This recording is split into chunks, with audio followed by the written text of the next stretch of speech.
Hi friends, അസ്സലാമു അലൈക്കും. Welcome back to my channel. എന്തൊക്കെയുണ്ട് മക്കളെ നിങ്ങളുടെയൊക്കെ വിശേഷങ്ങൾ? എല്ലാവരും സുഖമായിട്ടിരിക്കുന്നു എന്ന് വിശ്വസിക്കുന്നു. ഒരുപാട് നാളായി അല്ലേ വീഡിയോ പോസ്റ്റ് ചെയ്തിട്ട്? എന്താണെന്നറിയില്ല, ആ ഒരു ട്രൈപ്പോഡ് കാണുമ്പോഴേക്കും വീഡിയോ എടുക്കാനും എഡിറ്റ് ചെയ്യാനും മൊത്തത്തിൽ ആകെ അങ്ങ് മടിയായി പോയിട്ടോ. അപ്പോൾ ഇത് എന്തായാലും ഒരു സിമ്പിൾ റെസിപ്പി ഇന്ന് പരിചയപ്പെടുത്താം എന്നാണ് വിചാരിച്ചിട്ടുണ്ടായിരുന്നത്. ചിക്കൻ വെച്ചിട്ട് നമുക്ക് എളുപ്പത്തിൽ തയ്യാറാക്കാൻ പറ്റിയിട്ടുള്ള ഒരു തിക്കായിട്ടുള്ള കറി കേട്ടോ. അതിന് വേണ്ടിയിട്ട് ഒരു 4 സവാള ഒന്ന് കട്ട് ചെയ്ത് എടുത്തിട്ടുണ്ട്. പിന്നെ വേണ്ടത് ടൊമാറ്റോ, ഒരു 3-4 ടൊമാറ്റോ വേണം കേട്ടോ. അപ്പോൾ ഇതേ ഒരു ചുവട് കട്ടിയുള്ളൊരു പാൻ അടുപ്പിലോട്ട് വെച്ച് കൊടുക്കുക. ആവശ്യത്തിനുള്ള വെളിച്ചെണ്ണ ഒഴിച്ച് കൊടുത്തിട്ട് ഇതിലേക്ക് കട്ട് ചെയ്തിട്ടുണ്ടായിരുന്ന ഈ ഒരു സവാളയും 2 പച്ചമുളകും കൂടെ ചേർത്തിട്ടൊന്ന് വഴറ്റിയെടുക്കണം കേട്ടോ. പിന്നെ കൂടെ തന്നെ ഇതിലോട്ട് ആവശ്യത്തിനുള്ള ഉപ്പും കൂടെ ഒന്ന് ചേർത്ത് കൊടുക്കുന്നുണ്ട്. ഈ സവാള നമ്മൾ വഴറ്റിയെടുക്കുന്ന സമയത്ത് ശ്രദ്ധിക്കേണ്ടത്, നമ്മൾ നന്നായിട്ട് വഴറ്റിയെടുക്കേണ്ട, കാരണം ഇത് മിക്സിയുടെ ജാറിൽ വെച്ചിട്ടൊന്ന് അരച്ചെടുക്കാനുള്ളതാണ്. അതുകൊണ്ട് തന്നെ ഇത്രയും മതി കേട്ടോ. ഇനി ഇതിലോട്ട് നേരത്തെ കട്ട് ചെയ്തിട്ടുണ്ടായിരുന്ന ആ ഒരു ടൊമാറ്റോ ചേർത്ത് കൊടുക്കാം. ഞാനിവിടെ 4 ടൊമാറ്റോ ഇതുപോലെ ഒന്ന് കട്ട് ചെയ്ത് എടുത്തിട്ടുണ്ട്. ഇതും കൂടെ ചേർത്ത് കൊടുക്കാം. സാധാരണ രീതിയിൽ പ്രഷർ കുക്കറിൽ ചിക്കൻ കറി തയ്യാറാക്കുന്നതിലും എളുപ്പത്തിലായിട്ടാണ് കേട്ടോ എനിക്കിത് തോന്നുന്നത്. ബ്രേക്ക്ഫാസ്റ്റിൻ്റെ കൂടെ രാവിലെ നമുക്ക് എളുപ്പത്തിൽ തന്നെ തയ്യാറാക്കാൻ പറ്റിയിട്ടുള്ളൊരു തിക്കായിട്ടുള്ള കറിയാട്ടോ. ഇത്രയും മതി. ഇനി ഇതൊന്ന് മിക്സിയുടെ ജാറിലോട്ട് ഇട്ട് കൊടുത്തിട്ടൊന്ന് അരച്ചെടുക്കുകയാണ് വേണ്ടത്. ചൂടോടെ മിക്സിയുടെ ജാറിലിട്ടിട്ട് അരച്ചെടുക്കേണ്ട, 8ൻ്റെ പണി കിട്ടും, ഉറപ്പാണ് കേട്ടോ. അപ്പോൾ ഇതൊന്ന് അരച്ചെടുക്കണം.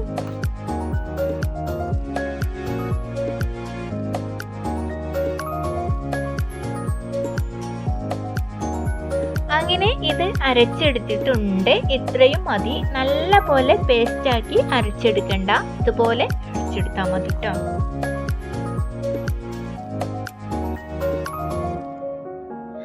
അപ്പോൾ ഫ്രണ്ട്സ്, ഇനി നമുക്ക് ചിക്കൻ കറി തയ്യാറാക്കണം. സെയിം പാൻ അടുപ്പിലോട്ട് വെച്ച് കൊടുക്കുക.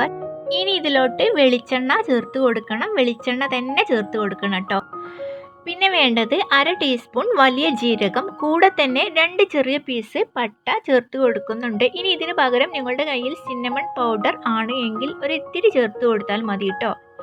ഇനി ഇതിലോട്ട് 2 ടീസ്പൂൺ ജിഞ്ചർ ഗാർലിക് പേസ്റ്റ് ചേർത്ത് കൊടുക്കുന്നുണ്ട്.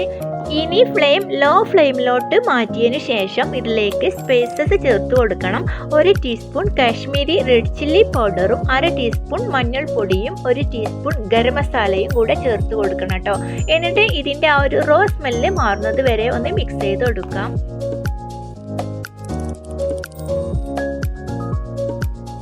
ഇത്രയും മതി. ഇനി നേരത്തെ അരച്ചു വെച്ചിട്ടുണ്ടായിരുന്ന ആ ഒരു മിക്സ് ചേർത്ത് കൊടുക്കാം. നിങ്ങൾക്ക് ഈ വീഡിയോ ഇഷ്ടമായി എങ്കിൽ ആ ലൈക്ക് ബട്ടണിൽ പോയിട്ട് ഒന്ന് പ്രസ് ചെയ്യണേ. കൂടാതെ ഇനിയും ഇതുപോലത്തെ വീഡിയോ നിങ്ങൾ കാണാൻ ആഗ്രഹിക്കുന്നു എങ്കിൽ പ്ലീസ് ചാനൽ ഒന്ന് സബ്സ്ക്രൈബ് ചെയ്യണേ. ഇനി ഇതിലോട്ട് മെയിൻ ഇൻഗ്രീഡിയൻസ് ആയിട്ടുള്ള ചിക്കനാണ് ചേർത്ത് കൊടുക്കേണ്ടത്. അങ്ങനെ ചിക്കനും ചേർത്ത് കഴിഞ്ഞാൽ പിന്നെ ഇതെല്ലാം കൂടെ ഒന്ന് നന്നായിട്ട് മിക്സാക്കി എടുക്കണം.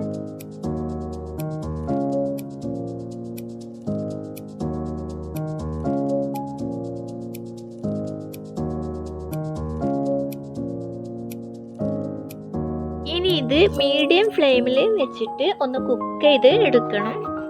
ഈ ഒരു സമയത്ത് കസൂരി മേത്തി, അതായത് ഉലുവയില പൊടിച്ചിട്ടുള്ളത് കൂടെ ചേർത്താൽ നല്ലൊരു ടേസ്റ്റാണ് ഈ ഒരു ചിക്കൻക്ക്. പക്ഷേ മക്കൾക്ക് അതിൻ്റെ ആ ഒരു ഫ്ലേവർ ഒട്ടും ഇഷ്ടമല്ല, അതുകൊണ്ടാണ് കേട്ടോ ചേർത്ത് കൊടുക്കാത്തത്. അങ്ങനത്തെ നമ്മുടെ തിക്കായിട്ടുള്ള ചിക്കൻ കറി ഏകദേശം ഇവിടെ റെഡി ആയിട്ടുണ്ട്. പക്ഷേ ഈ ഒരു കറിക്ക് എരിവിൻ്റെ അളവ് ഒരിത്തിരി കുറവാണ്, കാരണം കാശ്മീരി റെഡ് ചില്ലി പൗഡറാണ് ഇതിലോട്ട് ചേർത്തിട്ടുണ്ടായിരുന്നത്. അതുകൊണ്ട് തന്നെ അല്പം മാത്രം കുരുമുളക് പൗഡർ ചേർത്ത് കൊടുക്കാം.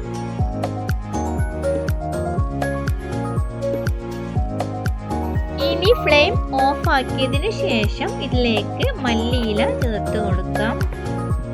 അപ്പോൾ ഫ്രണ്ട്സ്, സാധാരണ നമ്മൾ പ്രഷർ കുക്കറിലെ സവാള, ടൊമാറ്റോ എല്ലാം കൂടുതലായിട്ട് വഴറ്റിയെടുത്തിട്ട് പിന്നെ ചിക്കൻ ചേർത്തിട്ട് അങ്ങനെ ഒരുപാട് സമയം വെച്ചിട്ട് തയ്യാറാക്കുന്നതിലും എളുപ്പത്തിൽ കുറഞ്ഞ സമയം കൊണ്ട് നമുക്ക് ഇതുപോലെ മിക്സിയുടെ ജാറിൽ വെച്ചിട്ട് അരച്ചെടുത്തിട്ട് നല്ല തിക്കായിട്ടുള്ള കറി, അതും പൊറോട്ട, ചപ്പാത്തി, അപ്പത്തിൻ്റെ കൂടെയൊക്കെ അടിപൊളി കോമ്പിനേഷൻ ആട്ടാ. ഇഷ്ടമായാൽ ലൈക്ക് ചെയ്യാനും ഷെയർ ചെയ്യാനും മറക്കല്ലേ.